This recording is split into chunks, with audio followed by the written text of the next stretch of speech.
In December of 1900, 3 lighthouse keepers, stationed on an isolated group of islands in the North Atlantic, vanished without trace. Was their disappearance the result of a freak accident, or was there something more sinister at work? Join us as we recount the still unsolved mystery of the Flannan Isle Lighthouse. On the evening of the 7th of December 1900, Superintendent Robert Muirhead of the Northern Lighthouse Board stepped off the east landing of Eileen Moor and climbed into his waiting launch.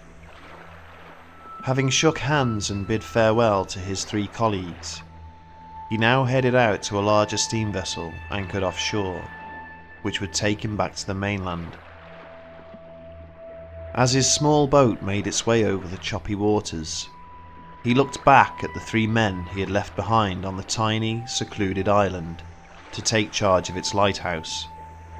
Their names were Donald MacArthur, Thomas Marshall and James Decat, and they were stood on the landing waving to him. As he raised his hand to wave back, not once did the thought cross his mind that he would be the last person to ever see them again. For when the relief vessel arrived 19 days later, they were nowhere to be found. The Flannan Isles, a group of 7 small islets situated some 20 miles west of the Outer Hebrides, western Scotland, were to be the setting of this strange disappearance, one which makes this tale all the more unsettling. Something about the mystery of these 3 men, isolated at the edge of the civilized world and surrounded by the vast and hostile Atlantic Ocean, sends a chill up the spine. The islands themselves were named after the 7th century Irish priest St. Flannan, and for as long as anyone could remember, they had remained uninhabited. The settlers on the neighbouring islands of the Outer Hebrides always viewed this bleak and deserted group of craggy rocks with great superstition. Many fishing boats and merchant vessels had foundered there over the years, and although the Hebrideans often ferried sheep to graze on the Flannans' lush turf, they believed it very unlucky to spend a night there. During the 1890s, the Northern Lighthouse Board decided to construct a lighthouse on Eileen Moor, the largest of the 7 islets. It took 4 years, and building work was constantly hampered by the tempestuousness of the wild Atlantic Ocean, which made it very difficult to land supplies. Nevertheless, the lighthouse was completed and went into operation on the 7th of December 1899. It had no wireless communication, and the only way of contacting the mainland was through the use of visual semaphore-style signals, which could be seen by the Hebrides on a clear day. The lighthouse itself would have been operated by up to 3 men at a time, with the rotating 4th man spending time on shore. The mystery begins on the night of the 15th of December 1900, when a sudden squall broke out in the vicinity of the islands. The first signs of anything amiss came when the captain of an American steamer, the SS Archtor, making its way from Philadelphia to the port of Leith in Edinburgh, passed close to Eileen Moor just before midnight and noticed that the lighthouse was eerily dark, something almost unheard of for an operational rock station like the one on the Flannans.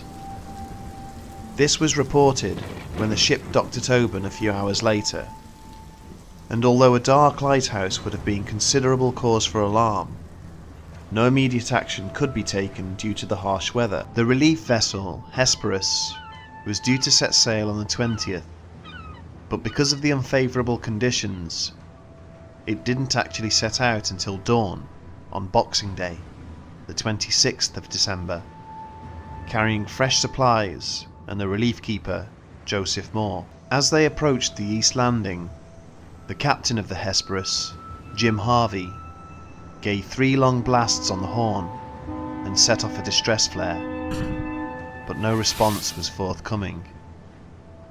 It was obvious from the moment they arrived that something was terribly wrong. There was no welcoming committee from the 3 men, who would normally have been outside to greet them. No provision boxes had been put out to be restocked, and the flag wasn't flying on the flagstaff, save for the shrilling and cawing of seagulls overhead, and the ominous sound of waves breaking against the cliff faces. The isles were eerily quiet.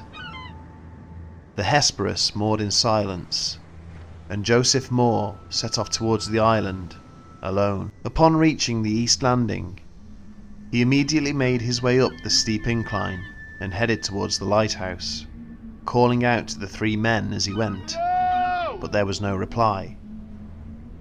He found the entrance gate to the compound and main door both closed, and inside the lighthouse itself, nothing seemed to be out of the ordinary.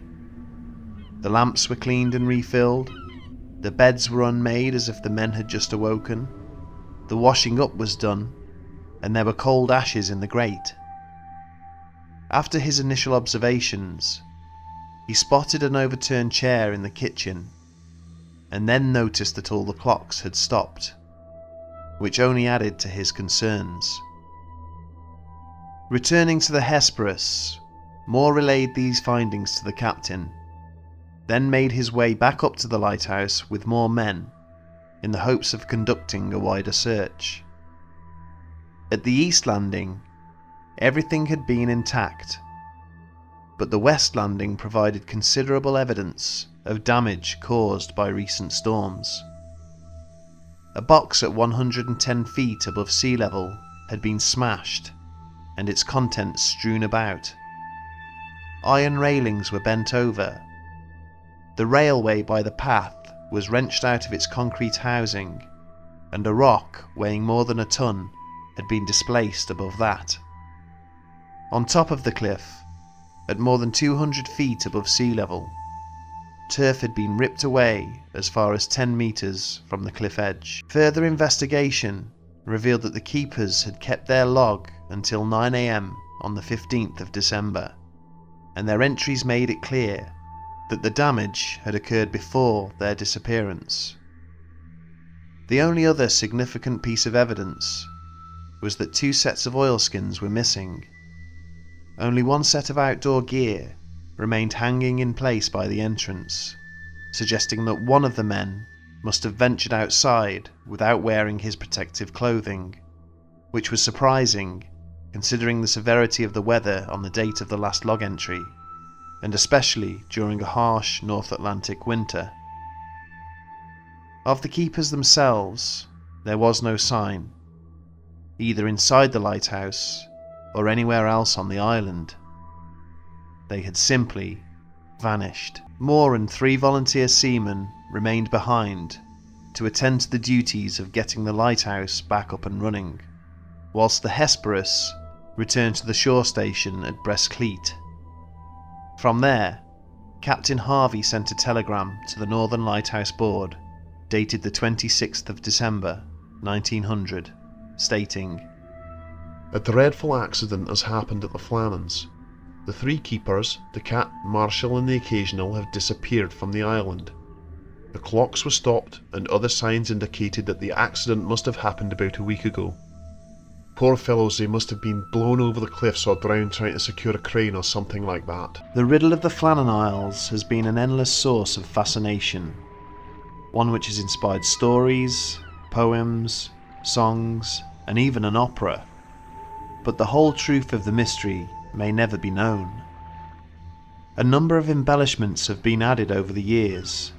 For instance, it was said that Joseph Moore discovered a half-eaten meal upon entering the lighthouse, a common detail in so many vanishing tales, but in this case, it simply isn't true. Also false are the log entries regarding the keeper's states of mind, which are frequently referred to, but never actually existed.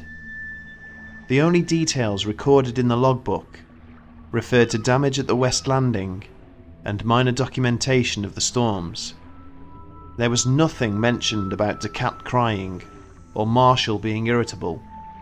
These were fictitious details added many years later by an American pulp magazine, perhaps to add more intrigue. Even so, no bodies were ever found. No other clues were uncovered. We can only speculate as to what happened on those windswept isles in that cold December during the first year of the 20th century, and theories have ranged from the mundane to the extreme. Some have suggested that one keeper had murdered the other two and then thrown them and himself from the cliffs in a fit of remorse. Others suggest that a sea monster had lurched from the wash as the men stood on the west landing and carried them away, or that they had been kidnapped by foreign spies. Another alleged eyewitness account recalled that a boat full of spirits had been seen rowing towards the islands on the night of the keeper's disappearance. Of course, the legend of the Phantom of the Flannan Isles was widely suspected locally, and particularly in the latter half of the 20th century, some have even suggested alien abduction. The simplest explanation, though, is usually always the correct one, and as the Northern Lighthouse Board concluded in their investigation, the three men were more than likely surprised by a freak wave and swept away. Thomas Marshall and James DeCat had probably gone to secure some of the damaged equipment at the West Landing, whilst Donald MacArthur had remained inside the lighthouse as procedure dictated.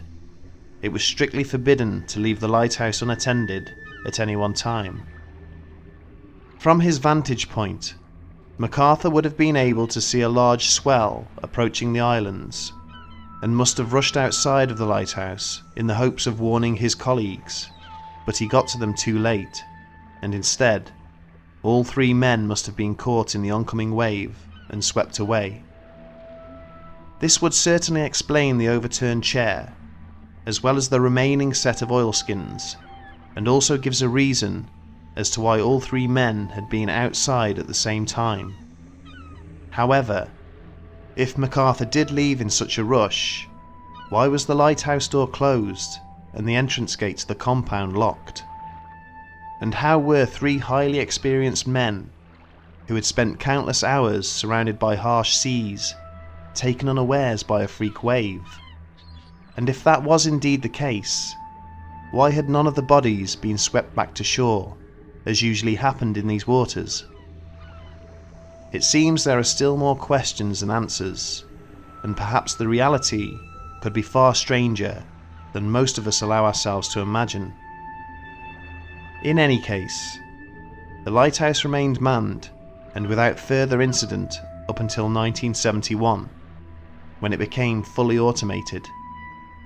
It is still in operation to this day, and the Isles are now only visited occasionally for maintenance purposes.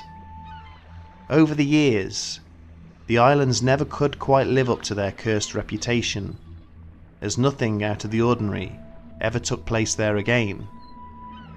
But the mystery of Eileen Moore lives on, perhaps forevermore.